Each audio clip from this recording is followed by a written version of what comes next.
Kisah tragis yang menceritakan tentang Kiai Barseso, seorang ahli ibadah yang nekat menggauli gadis gila yang cantik, hingga gadis itu pun hamil dan dibunuhnya. Seperti apa kisah ini selengkapnya?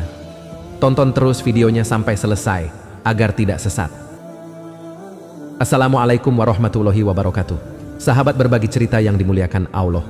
Pada awalnya, Kiai Barseso dikenal dengan nama Barseso Al-Abid. Predikat itu disematkan karena ia memang orang yang sangat tekun beribadah. Bahkan, sampai-sampai malaikat pun terkagum atas ibadahnya. Tidak hanya orang-orang biasa yang melihat secara wadak dan kasat mata, bahkan beberapa malaikat pun terkecoh oleh dedikasi dan ketekunan Kiai Barseso sebagai seorang ahli ibadah. Ia juga terkenal sebagai pengajar dan guru spiritual yang sangat kompeten. Dengan lebih dari 60.000 murid, beberapa di antaranya bahkan memiliki karomah dan keistimewaan tertentu. Mereka mampu melakukan hal-hal seperti terbang di atas awan, menyembuhkan berbagai penyakit, dan bahkan berjalan di atas air.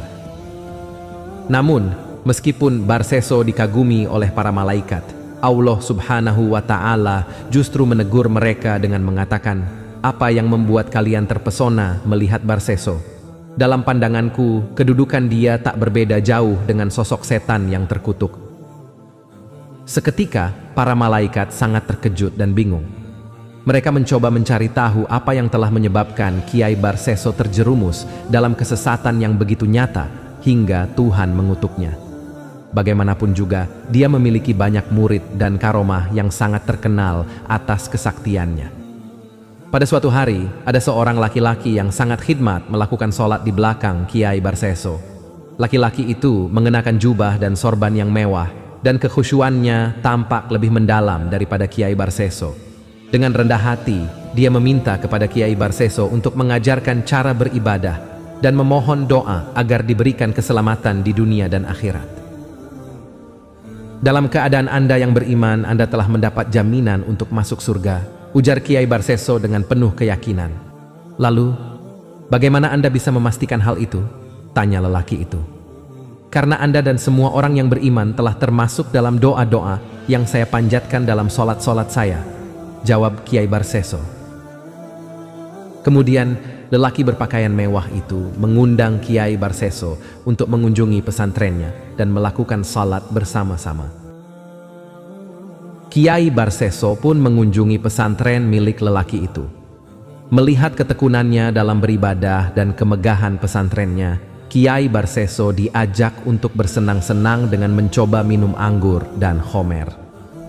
Sang lelaki soleh berargumen bahwa terkadang seorang hamba perlu beristirahat dari ibadah yang begitu khusyuk dan menikmati makanan serta minuman yang lezat sebagai anugerah dari Tuhan kepada manusia.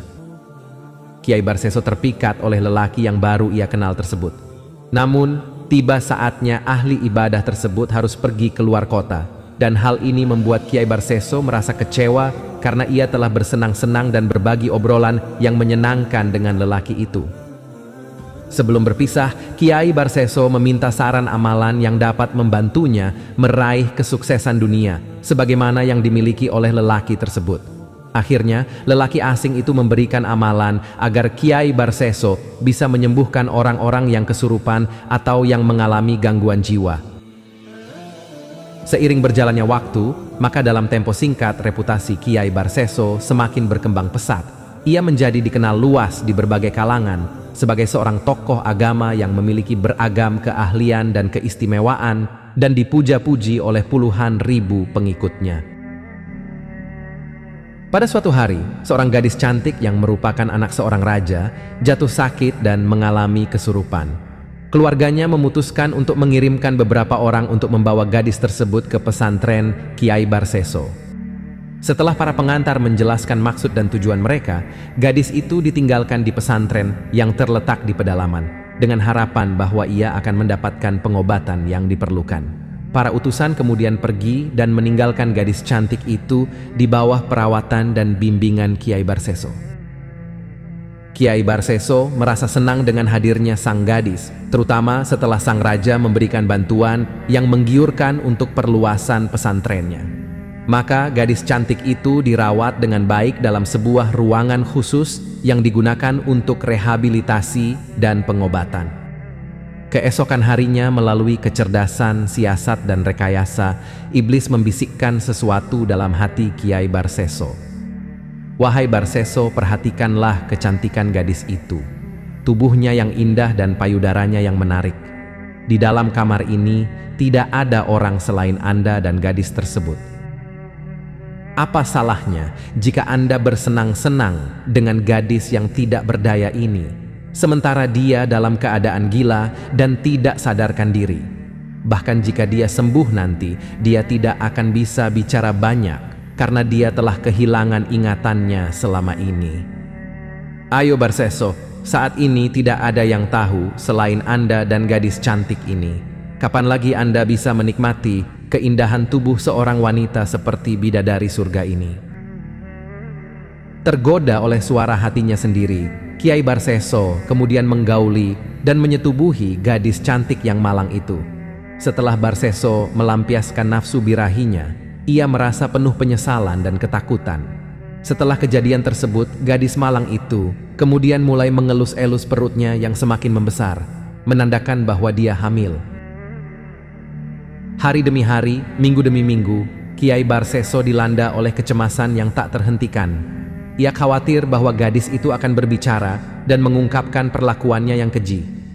Pikiran tersebut terus menghantui dirinya dan ia sadar bahwa suatu saat perbuatan buruknya akan terungkap. Jika mengetahui hal ini, para utusan raja tentu saja tidak akan menerima kejadian itu.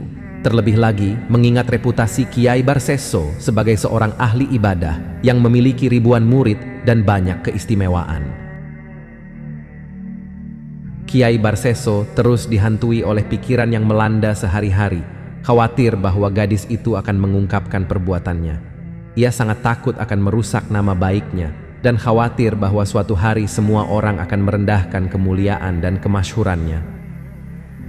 Setan terus membisikkan kepada ahli ibadah itu, "Tenang saja Barseso, agar kemuliaanmu tetap terjaga dan reputasimu tetap gemilang, hilangkan saja perempuan itu.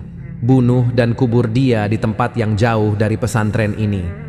Tapi bagaimana jika utusan raja datang dan mencari-cari perempuan itu? Sang Kiai Barseso bertanya dengan ragu. "Katakan saja bahwa dia telah sembuh dan beberapa waktu yang lalu dia pamit dan pergi meninggalkan pesantren ini," bisik setan kepada Kiai Barseso dengan licik. Barseso pun akhirnya semakin terbujuk oleh bisikan iblis.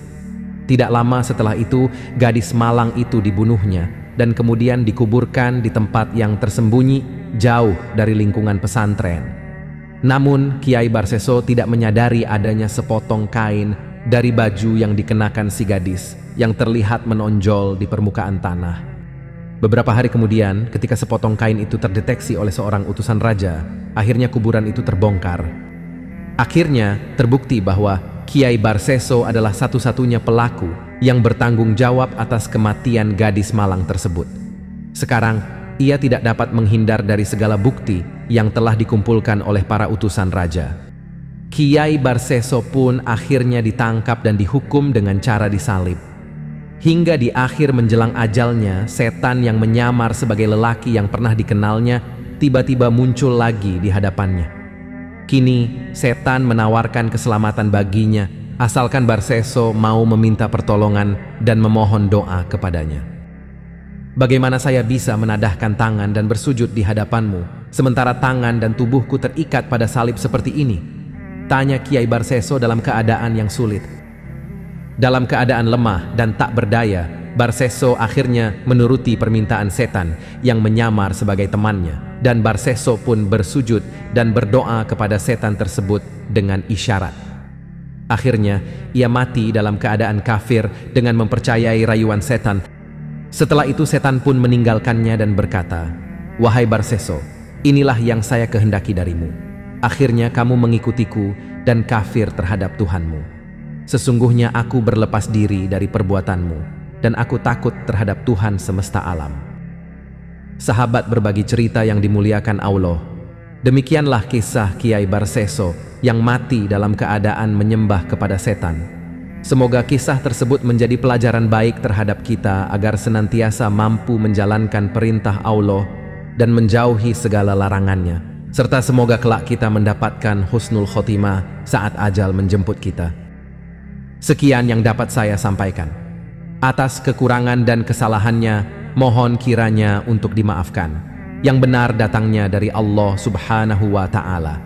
Apabila ada salah, itu datangnya dari saya pribadi sebagai manusia biasa. Sampai berjumpa di kisah menarik yang penuh makna selanjutnya. Dan saya akhiri. Wassalamualaikum warahmatullahi wabarakatuh.